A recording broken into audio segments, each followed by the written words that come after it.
You're in a conversation and someone asks, is there any real evidence that Jesus rose from the dead? What would you say? Christianity is built on the claim that Jesus Christ rose from the grave on the third day after his crucifixion. The Apostle Paul not only thought that the resurrection was an important thing to believe, he insisted that if it never happened, the faith of Christians was empty and that Christians were pathetic.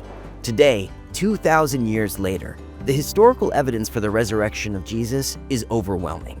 The next time someone asks if there's any evidence that Jesus rose from the dead, here are 3 widely accepted facts to remember and share. Number 1, there is very strong evidence that Jesus died on a Roman cross as the Gospels describe.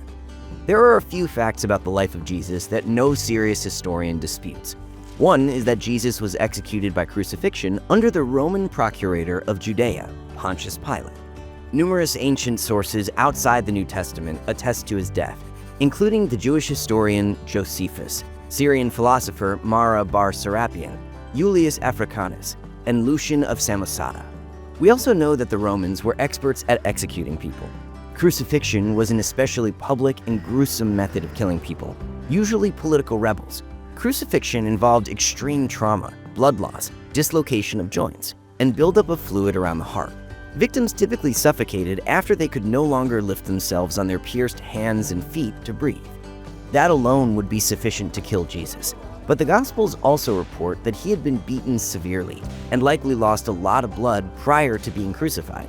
And just to ensure the job was finished, John's account of the crucifixion reports that a Roman soldier thrust a spear into Jesus' side after he died, likely piercing his heart and lungs.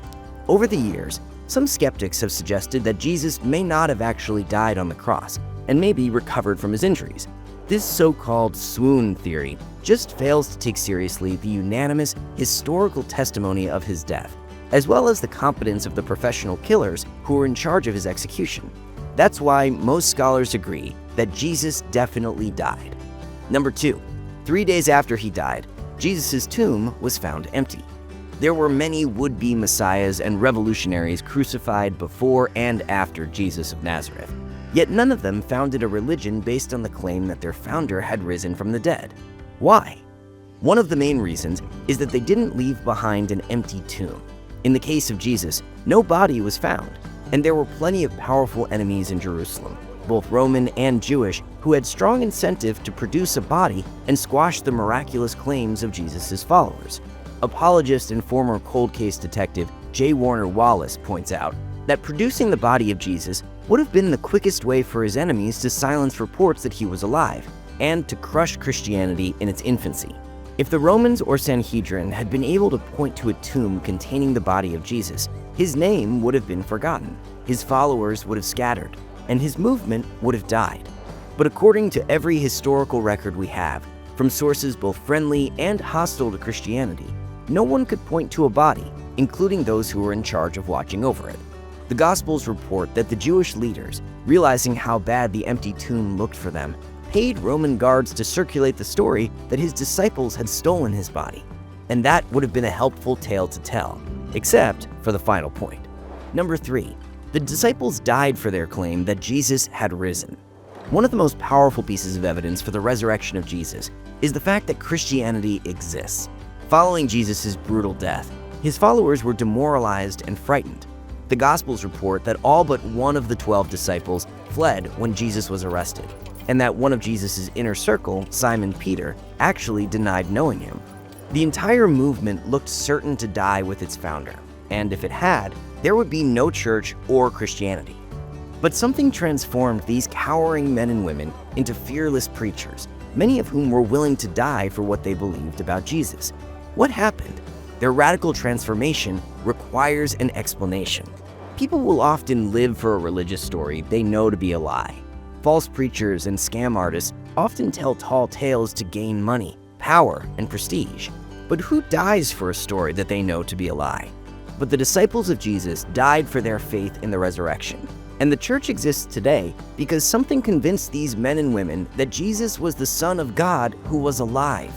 One of the earliest persecutors of early Christians was a young Pharisee named Saul of Tarsus. He converted to Christianity after claiming to have an encounter with the risen Jesus. Saul, who became known as Paul, went from hunting down Christians from city to city to becoming the most effective evangelist in history and the author of much of the New Testament. He invited skeptics of the resurrection to talk with witnesses who were still alive in his day, including over 500 who had seen the risen Jesus at one time. And like other apostles, Paul endured torture and ultimately died for his testimony that Jesus was alive. Taken together, these three historical facts, that Jesus died by crucifixion, that his tomb was empty shortly thereafter, and that the disciples were willing to die for their claim that he had risen, require an explanation. The simplest explanation is that Jesus really did rise miraculously from the dead. All alternative explanations assume things against the evidence, like that Jesus never existed, or that his followers were trying to gain power and influence by promoting something they knew to be false. So the next time someone says, "There's no evidence that Jesus rose from the dead," here are three widely accepted facts to remember and share. Number 1, Jesus died. Number 2, on the third day, Jesus' tomb was empty. Number 3, the disciples died for their claim that Jesus had risen.